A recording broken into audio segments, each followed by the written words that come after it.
There's a moment when all the noise fades away, and what remains isn't anger or frustration, it's shame. Not because you've done something terrible, but because you've done nothing at all. Carl Jung understood something that most people never realize.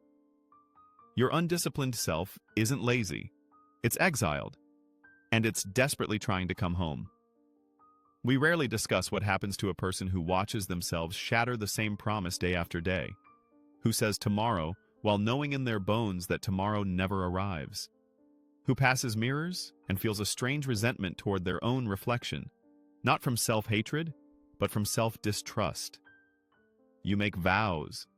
You believe them for hours, sometimes days. Then morning comes, and the person who made that commitment has vanished, replaced by the same weary face, scrolling, running, hiding once again. Jung once observed that people will endure any absurdity to avoid confronting their own soul. But what if your avoidance of discipline is exactly that? Not mere procrastination, but a spiritual rejection of your future self. Here's what might disturb you.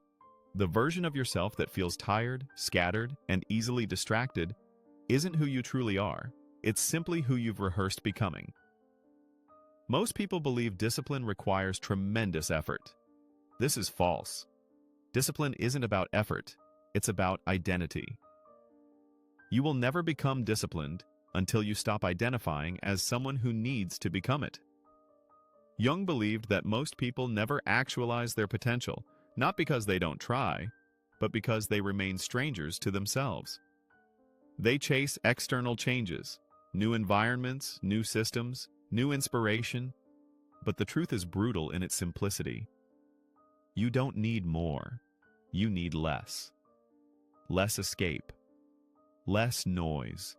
Less hiding from the one thing you've feared most. Responsibility to your own becoming. The sacred contract between who you are and who you were meant to be. This is where true discipline lives, not in rigid schedules or 5 a.m. alarms, but in devotion. Consider when you felt most alive. It wasn't during pleasure or rest. It was when you aligned with your word, when you surprised yourself by achieving what once seemed impossible. That feeling wasn't just pride, it was integrity. Jung would tell you this isn't coincidental. The psyche craves unity.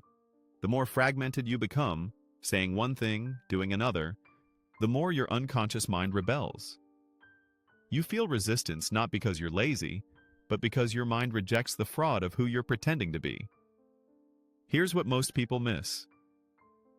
Lack of discipline isn't the disease. It's the symptom of a divided soul. You've been split. One half creates goals, the other destroys them.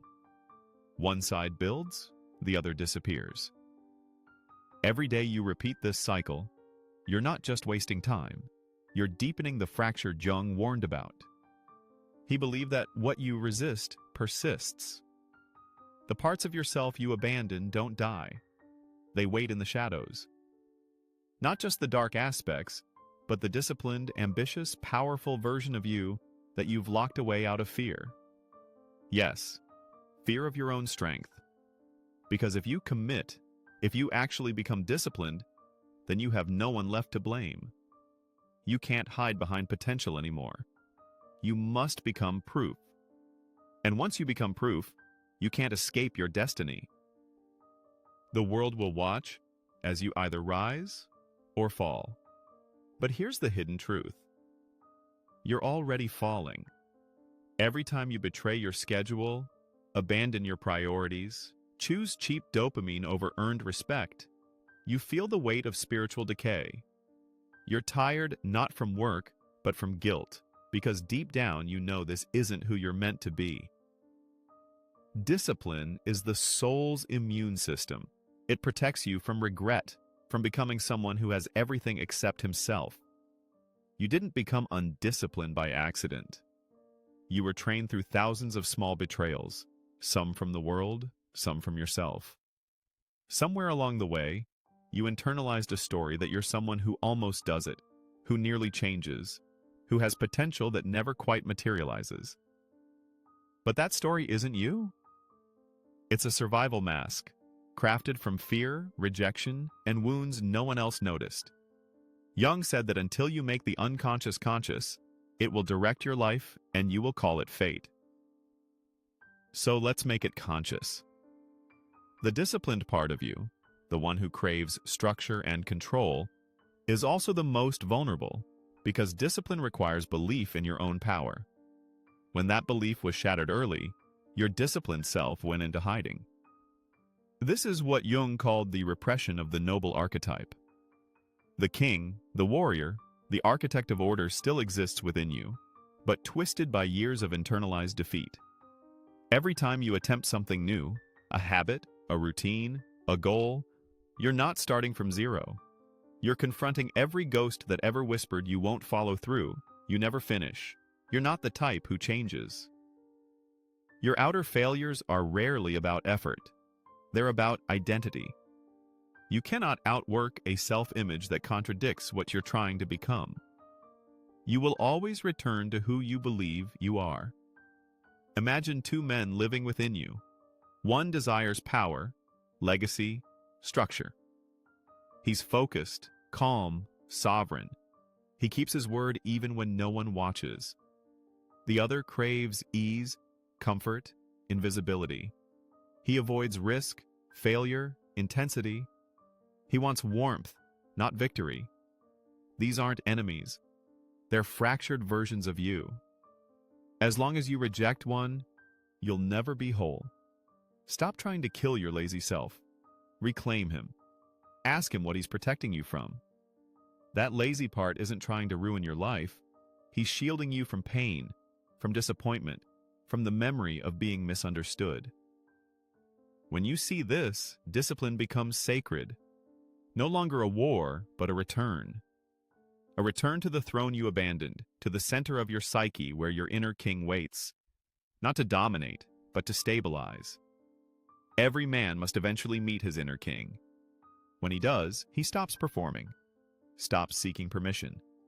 He organizes his life not to impress others, but to reflect the inner order he has finally restored. This is what discipline truly is. Psychological architecture. The external reflection of internal order. When absent, you don't just lose productivity, you lose identity. You were never meant to rely on motivation. You were meant to remember, to awaken, to move through your days as someone who has already decided, this is who I am, this is what I do, this is the order I bring. You cannot fully reclaim discipline until you forgive yourself for the lost years. This isn't about punishment, it's about maturity. The immature says, I'm broken, fix me. The mature says, I am whole, help me remember. There was never anything wrong with you. You simply forgot who you were. Every time you choose structure over chaos, presence over distraction, action over hesitation, you're not becoming someone new. You're returning to the man your younger self needed, the man your older self will thank. Jung believed the greatest work isn't success, it's individuation. Becoming whole, becoming real, uniting your fragmented parts into one living truth. Discipline is the pathway to that truth. Time doesn't just pass, it accumulates. Every moment you delay becomes part of your life's architecture, not as missed opportunity, but as a brick in the structure of regret. You don't just lose time, you become shaped by the loss. You are what you do, not what you say you'll do. You don't need convincing of who you are, you're proving it daily. Real discipline changes the room. It's not loud, but it carries weight. That weight unsettles those still sleeping. That's why you started hiding, why you softened your ambition's edge. But solitude isn't punishment, it's passage. Every betrayal of your potential to remain comfortable is practicing death. Not physical death, but spiritual erosion. The slow fading of fire, the disappearance of will. Jung didn't believe we find meaning through happiness, but through confrontation. By facing the dragon with open arms. Discipline is your sword in that battle, not eliminating fear, but giving you something stronger, direction. Every man is disciplined to something. Some to distractions, others to addictions, some to inherited voices of doubt. But few are disciplined to their becoming. Discipline isn't a phase or a grind. It's a way of relating to time. When you choose what feels good now over what builds you later, you tell time you don't respect it. Time responds by moving against you. But when you realign, when you live with reverence for time, everything changes. You feel carried by rhythm, by purpose, by the calm that comes when life becomes ritual instead of reaction. This transformation won't happen in a week. It won't come from one breakthrough. Discipline builds through grief. Yes, grief. To become who you're meant to be, you must let the other version die. The one who breaks his word, who hides behind someday. You must bury him not with guilt, but with honor. He kept you safe, got you here. But now his time is done. When you finally grieve that version, when you stop fighting him and thank him, you free the energy you've been using to pretend. With that energy, you build. You build mornings that begin with clarity, routines that root you, schedules that don't trap but liberate. Because order isn't your enemy, it's your armor. Jung believed wholeness isn't achieved by adding more, but by embracing all of who you are. Even the lazy, weak, chaotic parts. You're not here to escape them. You're here to lead them. When your inner house is in order, you won't just feel powerful. You'll feel at peace. Because real discipline doesn't scream or beg to be seen. It walks quietly, daily, like someone who has finally remembered what he came here to do. If something in this stirred your soul, drop a comment and let others know they're not alone in this journey. Your words might be exactly what someone else needs to hear to begin their own return home.